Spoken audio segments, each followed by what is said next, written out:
அதானியோட கேஸும் இந்த Epstein files காரணமாக, இந்த அழுத்தத்தின் காரணமாக அமெரிக்காவுக்கு மோடி பணிந்து விட்டார். एक अदानी जी पर केस है यूनाइटेड स्टेट्स में, दूसरा है एप्स्टाइन फाइल्स. இப்ப அதானி மீதான வழக்குங்கிறது நேற்றைக்கு வந்ததா? ஆக்சுவலி இந்த வர்த்தக ஒப்பந்தம் தொடர்பான பேச்சுவார்த்தையில ஆரம்பிக்கிறதுக்கு பலகாலத்துக்கு முன்னாலே அது வந்தாச்சு. இந்த வழக்குனால அவர் அடிபணிந்தார் அப்படின்னு நீங்க சொன்னார். இது என்னைக்கு இந்த அக்ரிமெண்ட்ல சைன் பண்ணி இருக்கலாமே. இந்தியாவுடனான வர்த்தக ஒப்பந்தம் மட்டும் ஏன் அப்படியே டிலே ஆகிட்டே போச்சு? இத்தனை நாள் எதுக்கு இழுக்கணும்? உண்மையான ரீசன் என்ன? நம்ம வரிசையா பல ஃப்ரீ ட்ரேட் அக்ரிமெண்ட் சைன் பண்ணிட்டே வரும். நியூசிலாந்தோட சைன் பண்ணிருக்கோம், பிரிட்டனோட சைன் பண்ணியிருக்கோம், 27 நாடுகளை கொண்ட ஐரோப்பிய யூனியனோட சைன் பண்ணியிருக்கோம். இப்படியே சைன் பண்ணிட்டு நம்ம வெற்றிகரமா பண்ணிட்டு வர்றப்போ இதற்கு மேலையும் தாமதமாச்சுன்னா அமெரிக்காவை இந்தியா கண்டுகொள்ளாமலே போய்விடும் என்கிற பயம் யுஎஸ்க்கு வந்தது, ட்ரம்புக்கு வந்தது. அதுதான் உண்மை.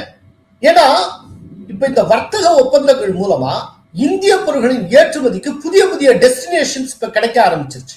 இனி அமெரிக்காவை நம்பித்தான் நம்முடைய ஏற்றுமதிங்கிறது இல்லாமல் போய்விடும். சோ அமெரிக்காவுடைய மொனோபொலி நொறுங்கிவிடும்.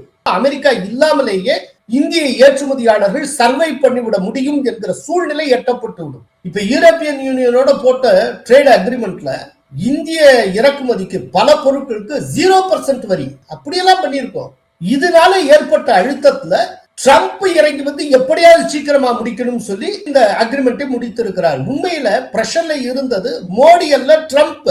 மோடி வந்து பணியல, ட்ரம்ப் பணிந்தார். இதுதான் உண்மை.